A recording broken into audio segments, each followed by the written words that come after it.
Une histoire maintenant, celle de Frédéric Adolphe, un auteur qui se livre dans une biographie romancée, L'enfant de l'océan. C'est l'histoire d'un enfant abandonné à la naissance, puis adopté, et enfin d'un adulte en quête d'identité. Sandrine Montero et Olivier Martinez sont allés à sa rencontre.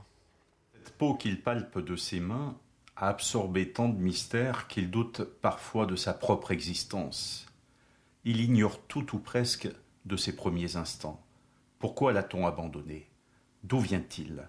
Qui est-il? Des mots pour comprendre. Frédéric Adolphe a rédigé les premières lignes il y a 20 ans, avant de s'interrompre pendant de longues années. L'histoire douloureuse, mais aussi pleine d'espoir qu'il signe aujourd'hui, c'est la sienne, un livre thérapie. L'objectif, à la base, n'était pas du tout d'en faire un ouvrage, pas du tout, mais d'arriver à exprimer un certain nombre de choses, voilà, dans l'urgence, dans la précipitation, peut-être, pour éviter une explosion. C'était ça. Tout commence avec un abandon à la naissance. Pupille de l'État, le petit garçon a 2 ans lorsqu'il s'installe avec ses parents adoptifs. Il s'appelait Jacques, il devient Frédéric.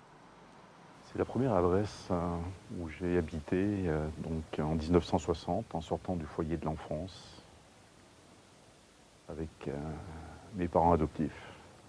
Quels souvenirs vous y rattachent? Beaucoup d'affection. Je m'assoyais derrière cette fenêtre sur un fauteuil, alors que mon père adoptif jouait avec moi, avec un train électrique. Ouais. Beaucoup d'affection et puis beaucoup de souffrance aussi. 4 ans plus tard, le couple divorce et c'est une nouvelle rupture avec celui dont il porte le nom. Arrive un beau-père alcoolique et violent. À Montferrand, où il grandit, l'enfant s'appuie sur l'amour d'une mère et de celle qu'il appelle sa grand-mère. Devenu adulte, tout ressurgit à la naissance de ses propres enfants. En 1988, il apprend qu'une loi lui permet de consulter son dossier. Il part alors sur les traces de sa mère biologique, quelque part dans un hameau au milieu des bois noirs.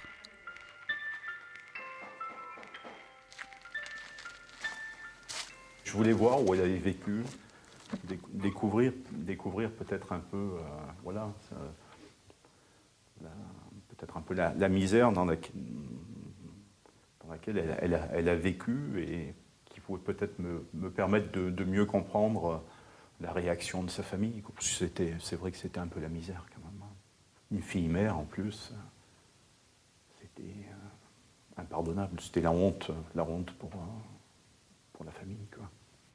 Un retour dans le passé difficile mais nécessaire, éclairé au fil des pages par de belles rencontres et au final peut-être une réponse. C'est ce message d'espoir que je voudrais laisser. Il suffit parfois de pas grand-chose, vraiment.